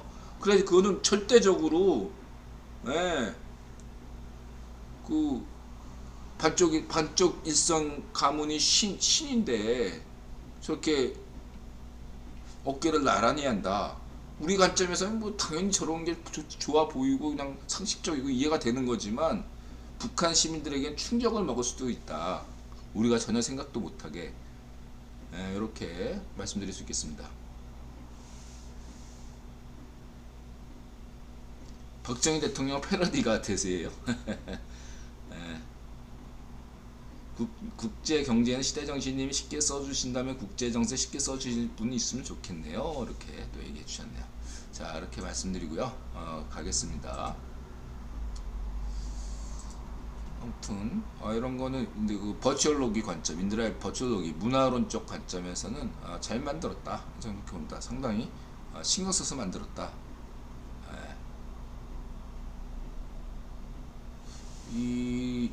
이런 어떤 영상을 만들려면은 이게 누가 만들었는지 일본애가 가서 좀 이렇게 일본 감독이 해줬나? 북한 수준은 아니다. 이렇게 저는 생각합니다. 이 영상 만든 애들은 제 생각에 북한의 그 선전선동 부대가 만들어기는 굉장히 사상적으로 민드라가 좌익파시 운동권이었기 때문에 이걸 잘 알거든요. 이게 북한의 어떠한 그 낡아 빠진 고정관념의 문화 선정대는 이런 비디오를 못 만든다. 전 확신합니다. 이거는 외부의 국원 관계자가 마치 저 암호화폐 강의하는 것처럼 국원 관계자가 와서 만들어줬을 거다 생각이 듭니다. 이런 거 하라고. 그러면 이제 이 시국에 반쪽 정원이 했잖아. 그래서 뭐 명분이 북의 전쟁은 어려우니까 푸틴이 러시아에서 뭐 이렇게 우크라이나에서 하는 와중에 미국이 아무런 뭐 이렇게 할 수가 없으니까 반쪽 정원이 일을 저지른 거다. 이렇게 저질러도 미국이 딱히 대책이 없을 거라는 확신 때문이다. 그런 얘기를 누가 다 해줘. 국유본이 다 알았어. 정리해서 다 반쪽 정원이 한테 얘기해 주는 거죠. 자, 그러면은 이러한 국면들은 어떻게 이해할 것인가? 반쪽 정원이 저렇게 나오면 이제 이것도 어떤 국면이냐면 이게 반쪽 정원이 저렇게 나가고 뭐 한국도 이렇게 나가면 돼요. 그래서 성렬형이 필요한 거예요. 그래서 이제 양쪽에서 다 이렇게 다 이렇게 손뼉이 마주치는 이렇게 되듯이 그 성렬형도 좋고 반쪽 정원도 접근 교체 안 됩니다, 여러분. 막 그 반쪽 정원 꼴보기 싫으니까 반쪽 정원 잘라야지 국유본이 언제 쟤 그냥 죽이나 이런 생각하는데 제가 볼 때는 반쪽정은이 최소한 5년, 2025년을 내가 기준으로 보잖아. 일단 2025년까지는 계속 갑니다. 제가 볼 때 2025년 이후에는 제가 장담을 못해요. 일단은 2025년까지는 간다 이렇게 보시면 됩니다. 그냥 국유보는 반쪽정은을 대체할 생각이 없어요. 제가 알고 있기로는 없어요. 쟤는 저대로 갑니다. 걱정하지 마시고요. 반쪽정은 인드라가 보장했어. 너 그냥 5년 동안은 그냥 하고 싶은 대로 해. 자, 이렇게 말씀드리시고요. 그 다음에 이제 뭐 장기적 대결 첫째 신박, 이거 인드라가 강조했잖아요. 태용호가 아주 이런 부분에 대해서는 아주 디테일한 데선 전문가니까요. 요거 다 방송 보시면은 좋고요. 장기적 대결은 대화가 없다는 얘기죠. 외교가 이제 없는 거죠. 계속 미사일 개발한다 이런 얘기겠죠. 계속 보시면 되고요. 그 저 채널 A인가 25분짜리 아니면 태용호 저 유튜브 채널에서 보시면 되든가. 그 다음에 이제 이번에 미사일 ICBM한게 이거는 이제 정점 고도 6200km는 뭐냐, 이건 수직으로 쏴 올렸기 때문에 요거를 인드라 82mm 박격포 관측병이기도 했잖아요. 또 인드라 보급, 어제는 보급병, 오늘은 또 82mm 관측병. 그래가지고 좌표 찍어주면 이걸 이제 이렇게 고각을 해가지고 딱 90도로 꺾으면 저기 이렇게 정점이 있다는 건 이미 이걸 뭘 의미하느냐, 각도를 약간 이렇게 꺾으면 미국까지 간다 이거죠. 그 얘기입니다. 그런 의미의 실험을 한 거다 이렇게 보시면 되고요.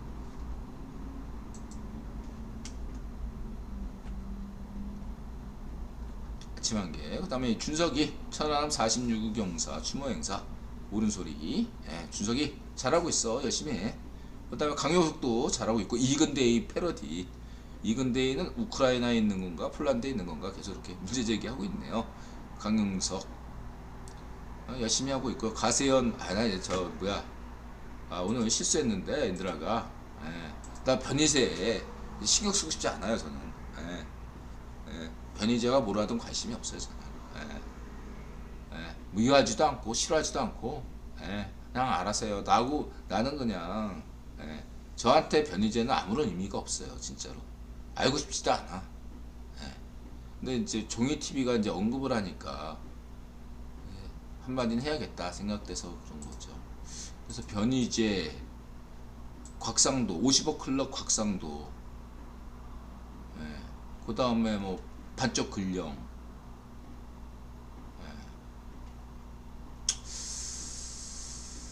곽상도는 왜 이렇게 조국하고 문전비를 공격했을까라는데 이런 얘기가 있겠죠. 그러니까 곽상도는 왜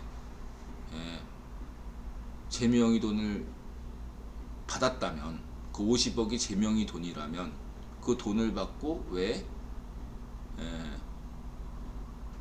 문전비하고 조국을 공격했을까?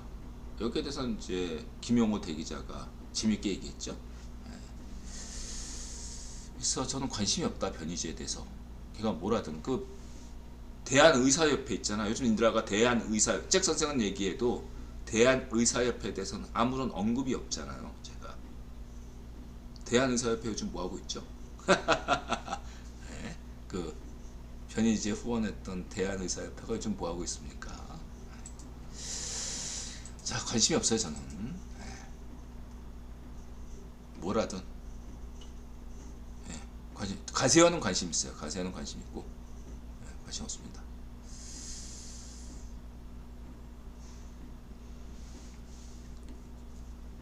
뭐 이럴까요? 신인균 군사TV도 좀 봐달라. 그래서 한 분께서 비공개를 요구하시면서 좋은 의견을 주셨어요. 샤를에 대해서 인드라가 통찰력이 있다 이런 얘기하니까, 샤를이 얘기가 그 어떤 군사 전문가들 사이에서는 이렇게 푸틴 같은 자가 마초 스타일을 좀 좋아하는 애들이 있다. 샤를이 그러한 성향이다. 그런 점을 좀 샤를의 어떤 노선은 좀 조심할 필요가 있다. 저도 알고 있습니다. 약간 친러 기질이 있다는 걸 저도 이렇게 몇 개 방송 차라리 보니까 좀 있더라고요. 그래도 저는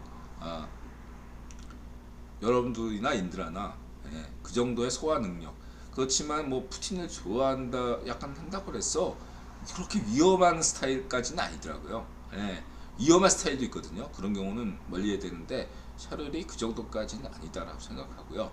그 다음에 이제 좋은 또 이제 반론을 주셨는데 샤를의 그 대대 개념 그것은 본디 이 세계화가 시작된 30년 전에 시적인 적이 없다 보니까 미국이 대대급으로 이렇게 작전 규모를 축소시킨 데 따라서 미국의 전술 교범이 곧 모두가 전 세계가 따르는 모델이기 때문에 러시아도 대대 규모로 전환된 것이다. 근데 미국은 중국이 영향력이 커지니까 그 대대까지는 아니더라도 대대 편제까지는 아니라도 그전에 그러한 어떤 편제를 다시 군단, 사단 이렇게 다시 편제를 돌아가는 추세인데 러시아는 그러지 않았다. 뭐 이런 얘기를 좋은 비판을 해주시네요. 그럼에도 인들한 생각에 샤를이 이런 어떤 푸틴의 입장에서 나름대로 푸틴의 어떤 정당성이라는 면이 푸틴이 계속 이번에 우크라이나에 자기가 침공한 것은 전쟁이 아니라 특수 작전이라고 계속 주장하거든요. 그래서 그런 면모를 좀 잘 알 수 있다. 그러니까 푸틴이 그냥 만약에 저런 대대급 규모라도 일주일 만에 만약에 키이우를 점령한다면 생각대로 다 됐을 거라는 거죠. 그런 면들을 푸틴의 어떤 의도, 그러니까 푸틴이 미친놈이다라는 걸로 간단하게 생각하지 않고 푸틴의 머릿속이 어떻을까라는 면에서 샤를의 얘기를 들어보는 것은 괜찮지 않나 생각이 듭니다. 물론 이제 어느 정도 말씀하시는 비판점을 있더라도 존중하고 이해하고 있습니다. 그거야 이제 다른 군사 우리 신인균 선생이나 뭐 추북일이나 아치관계 분을 같이 이렇게 함께 보시면 균형 감각을 갖출 수 있을 거라고 저는 보고 있습니다. 저도 그렇게 봐요, 테드님. 샤르 세안이 이렇게 선 넘는다고 생각하지는 않습니다.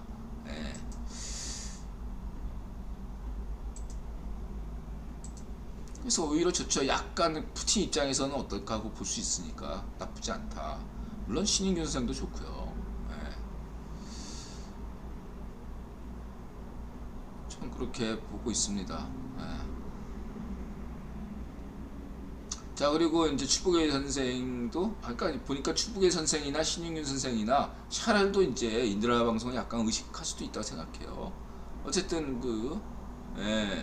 핵무기 어저께 방송에서 인드라는 핵무기에 대해서는 그냥 30년 전에 소련 공산당 놈들처럼 푸틴은 사용하지 않을 것이라고 저는 확신한다. 그러나 이제 국유원에서는 어제 얘기했듯이 모든 어떤 시나리오는 다 갖고 있거든. 수십 가지, 수백 가지. 그래서 그게 플랜 A, 플랜 B, 플랜 C 뭐 쫙 나오는 거죠. 수십 가지의 가능성 중에 하나로 푸틴이 정말 미친놈이 됐기 때문에 핵무기를 쓸 수도 있다. 이런 시나리오도 가지고 있다는 거죠. 근데 이 확률은 굉장히 낮을 걸로 보는데 지금 푸틴이 키우는 공격하지 않을 것이라고 봤는데 키우를 공격한 것처럼 미친놈처럼 예상 밖의 블랙스완적인 그런 수단 그런 것을 미친 짓을 할 수 있기 때문에 이제 다양한 가능성들도 블랙스완적 상황도 검토되기 때문에 생화학 무기 사용, 핵무기 사용 모든 것들은 감안하고 있는 중이다 라고 볼 수가 있고요. 어떤 측면에서는 큰 그림에서 총론에서 국유본이 흔들리지 않는 것을 보면 이것이 총론에서는 현재 큰 그림 안에서는 큰 그림을 벗어난 게 아니다. 푸틴이 미친 짓을 하지만 그런 미친 짓마저도 다 총론 안에서 큰 그림 안에서는 감당되는 것이다. 그렇게 보고 있어요. 만약에 국유본이 푸틴이 이 미친 짓을 했는데 거기에 대해서 만약에 이게 예상이 없던 것이라면 진짜로 예상이 없던 것이라면 전혀 시나리오가 대비되지 않았다면 국유본이 이렇게 지금 세계의 어떤 CFR이나 대응 이렇게 나오지 않아요. 바이든 형이 이렇게 대응하지 않고요. 어느 정도 다 시나리오가 그때그때 맞춤으로 준비되고 있다 라는 측면에서 큰 그림 안에서 국유본이 이제 감다 예, 푸틴더러 너가 뛰어야 벼룩이지, 내 손바닥이지, 이러한 태도로 보인다. 저는 그렇게 보고 있습니다.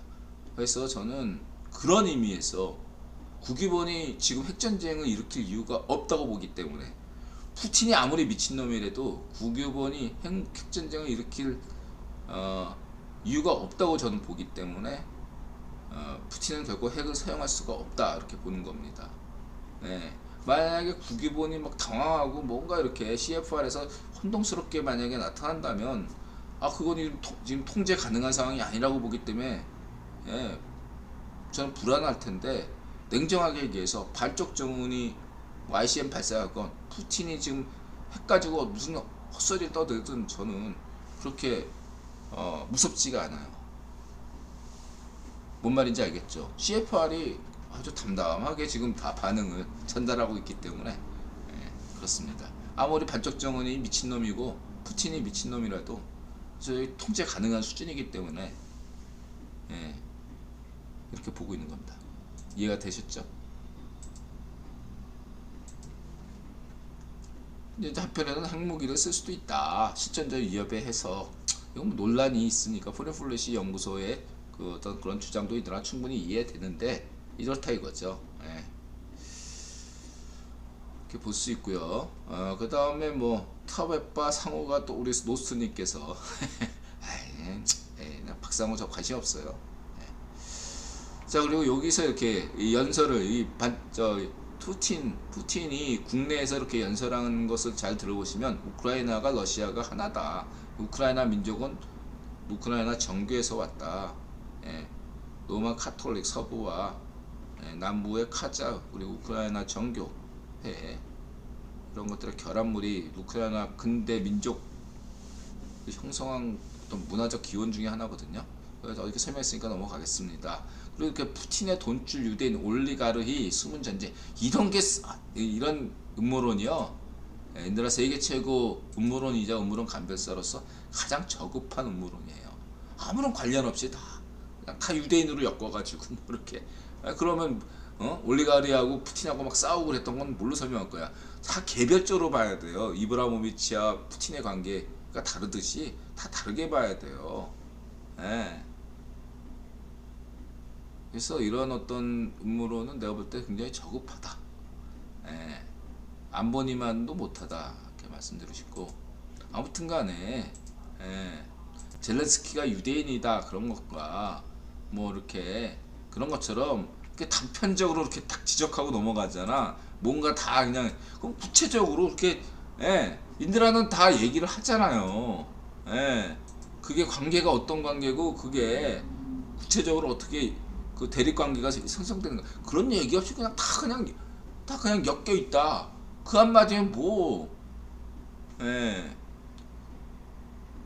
물론 인드라도 처음에 정부 부족이 10년 전, 10년 전, 13년 전에 보면은 인드라도 그런 점이 없지 않아서 스스로 반성하잖아요. 그래서 계속 나아지고 있잖아요. 그런 면에서 조금 더 우리가 음모론에서 비판적일 필요가 있다 이렇게 말씀드릴 수 있고요.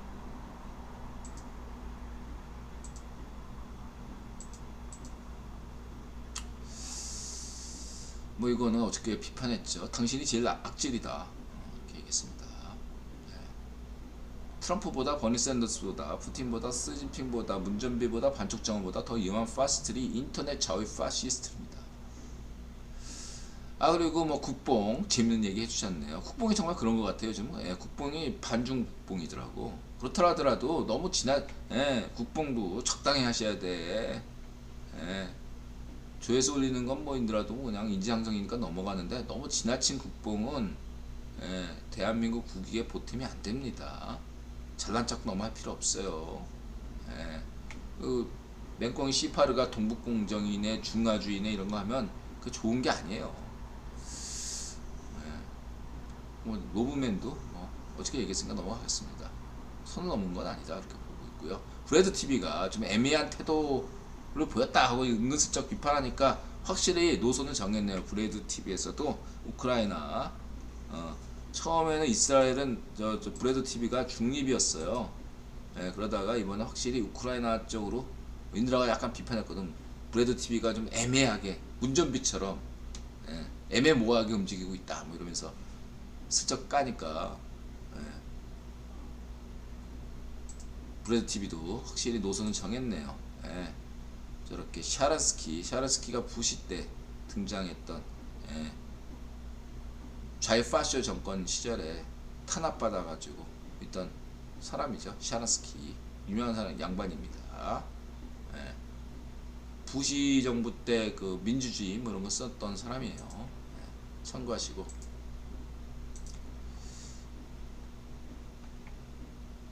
그 다음에 러시아 전쟁 비용 하루 30조 원. 러시아가 디폴트 면했네요. 이건 어떤 이냐면 우선 이제 첫 번째 요인은 뭐냐면 러시아 때문이 아니라 러시아하고 돈 관계를 거래 관계를 맺고 있었던 사람들 아닙니까? 근데 이제 러시아가 전쟁을 일으킬 줄 알고 핵심들은 돈을 다 뺀 상황이에요. 러시아 지금 현재 러시아에 그 돈이 묶인 기업이나 국가가 있다면 그런 애들은 정보가 늦었다는 건 순위가 후순위라는 거지. 핵심 정보에서 밀려났다는 거죠. 문제는 이 큰손, 글로벌 큰손이 뺀다고 해서 한꺼번에 다 뺀 건 아닐 거 아니에요. 많이 뺐겠지. 많이 뺐는데 딱 남들 눈치 못 채게 슬금슬금 빼다 보니까 남아있는 게 있을 거 아니에요. 그래서 이번에 그것을 JP 모간하고 이런 애들이 중개를 해준 거죠. 이 JP 모간 해준 건 푸틴을 위해서가 아니라 푸틴하고 그러니까 러시아와 거래했던 큰 선들을 위해서 한 거고, 그래서 미국에도 예외 조항이 있는 거야. 그런 예외 조항을 잘 보셔야 돼. 그건 푸틴을 위해서가 아니에요. 이해가 되셨죠? 그 다음에 러시아가 디폴트를 면한 게 아니라 지연된 거죠. 그래서 그런 면에서 러시아의 누브라가 약간의 안정 취했어요. 150까지 갔다가 지금은 딱 중간선을 지키고 있는데, 요인이 뭐냐면 첫 번째 러시아가 그 자신의 천연가스나 석유를 달러로 결제를 못한다면 누블로 받겠다 이렇게 얘기하고, 또 비트코인으로 받겠다 뭐 이렇게 돼가지고 누브라가 상대적으로 안정을 좀 취하는 상황이에요 현재. 그렇기 때문에 디폴트는 면한 거고, 러시아가 돈이 없어서 막말로 얘기해서 러시아는 천연자원이 있기 때문에 우리가 1997년에 한국이 흑자 부도 났거든요. 우리 한국도 돈이 없어서 부도 난 게 아니거든요. 한국이 단기 돈이 없어 단기 현찰이었기 때문에 흑자 부도 난 거라면 듯이 러시아도 지금 뭐 적자여 가지고 부도가 난 게 아니 디폴트 된 게 아니라 거래를 못하게 만드니까, 돈이 묶여 있으니까. 다시 말하면 여러분이 증권 종목 주식을 투자했는데 거기에 여러분 전재산을 뭐 한 1억을 특정 주식에 투자했는데 그 종목을 거래 정지시켜 그 종목이 거래 정지가 된 상황이에요. 그 거래 정지가 됐다고 그래서 그 돈이 어디 가는 건 아니잖아요. 지금 러시아가 그런 상황이에요. 그래서 이렇게 거래 정지 되지 않은 쪽 돈들을 좀 여러 가지로 누브라다 비트코인이다 뭐 이렇게 하는 걸로 보여집니다. 그래서 비트코인 시세를 이렇게 인들어 본다면은 비트코인 시세가 좀 올라가고 있죠. 한 10% 올라갔는데 인들아 생각에는 더 올라갈 걸로 보입니다. 근데 이거에서 여러분들이 아셔야 될 것은 비트코인 시장이 푸틴을 위해서 움직이는 게 아니다 라고 생각하셔야 돼. 아까 JP모건이 그런 것처럼 생각해 보세요. 비트코인 시세가 왜 올라가냐면 푸틴을 위해서가 아니라 푸틴의 러시아가 천연가스나 석유를 팔고 비트코인 대금을 받는데 비트코인 시세가 올라간 거야.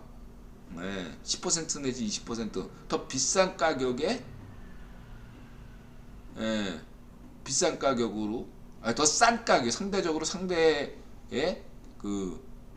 천연가스나 석유를 사는 사람들은 비트코인 가격이 올라가니까 상대적으로 더 싼 가격에 살 수가 있는 거겠죠. 그런 의도가 있다. 그리고 이러한 유통을 움직이는 건 역시 국유본이다. 이런 점들을 생각하시고 그 중국 주식이 상해 주식이 폭락한 것도 러시아가 지금 묶여있는 자금 중에 묶여있지 않은 자금이 중국 주식에 투자한 자금이 있으니까 중국 주식에서 돈을 빼다 보니까 중국 주식이 일시적으로 폭락한 것이다. 이렇게 보시면 되고요. 그렇죠? 네.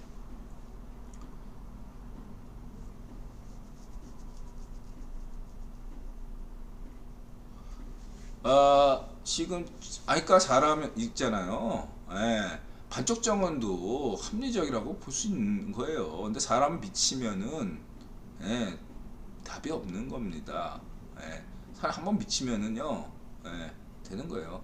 아니, 여러분 스스로도 마찬가지. 인드라도 언제든 미칠 수가 있는 거예요. 사람은 예, 자기가 미친놈이라고 물론 예, 뭐 태어날 때부터 미친놈도 있을 수 있겠지만 정상적인 사람도 언제든 미칠 수가 있는 거예요. 문전비가 예, 태어나서부터 지금까지 미친놈입니까? 예, 어느 시기까지는 정상적으로 살다가 갑자기 미친놈이 된 거죠. 아니면 대통령 된다부터 미친놈이 됐든. 트럼프도 마찬가지죠. 트럼프도 집권 후에 1년차, 2년차까지는 정상적인 대통령이었는데 중간 선거 끝난 패배한 다음부터 3년차부터 미친놈이 됐잖아. 갑자기 미친놈이 된 거예요. 사람은 그 전까지 트럼프는 합리적이었어요. 제가 볼 때. 그 트럼프 지지했고 좋아했고. 예. 그랬잖아요. 근데 이제 그런 것처럼 여러분들이 예, 이 미쳤다, 미친놈이 된다. 이것들은 예, 잘 판단하셔야 된다.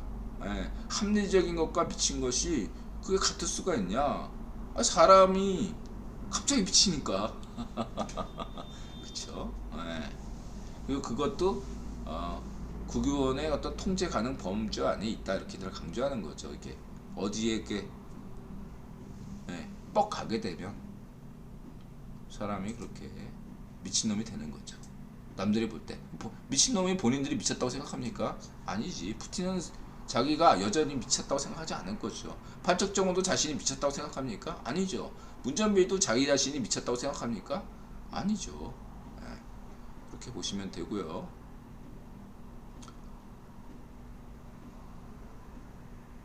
블랙록 아까 얘기했던 이게 시즌 3 예, 우크라 전쟁이 바꾼 암호화폐 그 다음에 세계화 또 하나 뭐지? 예, 그런 거고 이건 이제 독일 DW 공영방송이죠. 독일 공영. 그러니까 독일 공영방송이 왜 중요하냐면 지금 유로화를 책임지는 나라가 어디죠? 독일입니다. 영국이 아니에요. 독일이 유로화는 그냥 마르크화다. 그래서 독일의 입장 굉장히 중요합니다. 그래서 DW 공영방송 들어가서 그래서 유튜브 채널 열심히 보고 있습니다. 지금 독일에서 고민하는 것이 이 세계화가 종료가 됐기 때문에 2차 세계화가 종료되기 때문에 이제 어떻게 무역을 할 것인가.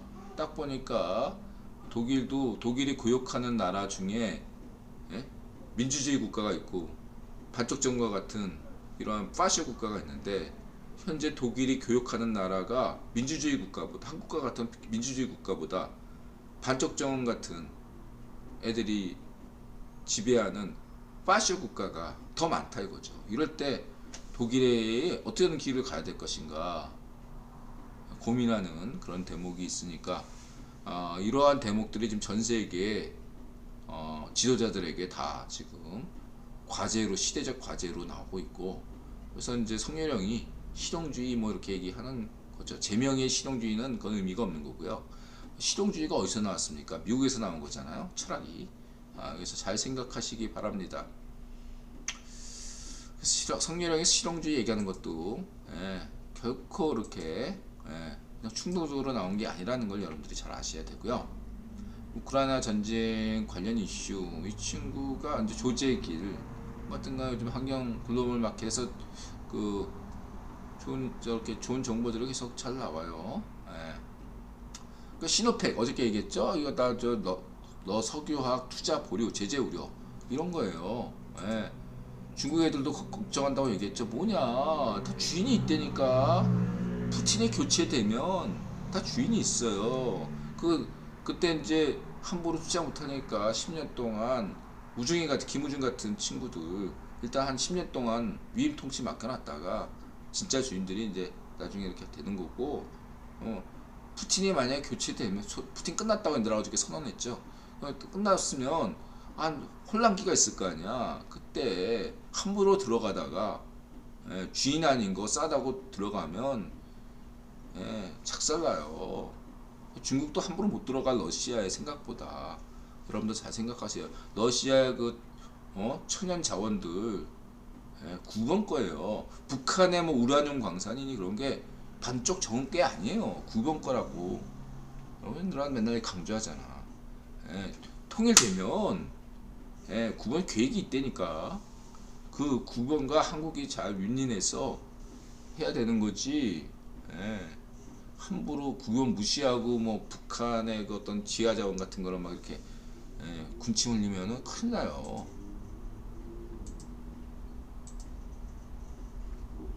이렇게 보시면 되고요. 상해 조합이 이제 약간 이제 루브라처럼 러시아 애들이 좀 팔았을 때 많이 저점에 갔다가 지금 뭐 안정권이다 이렇게 보시면 되고요. 제 생각에 지금 시간이 없네요. 12시 안에 끝냈으니 오늘 12시 안에 끝낼게요. 이거 내일 할게요. 내일. 그 어떤 비트코인의 전망, 그 다음에 이제 뭐 그 우리 미카엘님 뭐 퀀텀 네트워크, 알파벳, 엔비디아, 애플, 삼성, LG, 현대, 쌍용, 부동산, 성렬형의 부동산 정책, 그런 경제 정책 전반 모르고 그런 어떤 얘기들은 내일 하도록 하겠습니다. 인드라 선생님께서 트럼프 시대 이후 한 단계 점프하신 결과물이 베어링 가문을 구본론으로 설명하신 것. 어저께 그런 설명을 드렸습니다. 자, 어쨌든 인드라가 이렇게 이제 얘기했고요. 많은 의견들 주시면 고맙게 인드라가 경청하겠습니다. 인드라가 반드시 항상 옳은 건 아니잖아요. 언제든지 비판적 의견을 주시면 고맙게 경청하겠습니다.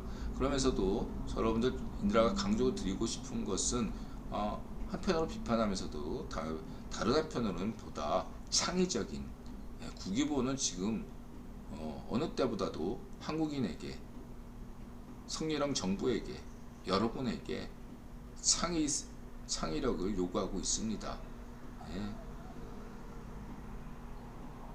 뛰어난 어떤 아이템들을 끊임없이 여러분들의 조회수가 얼마 안 돼도 좋습니다.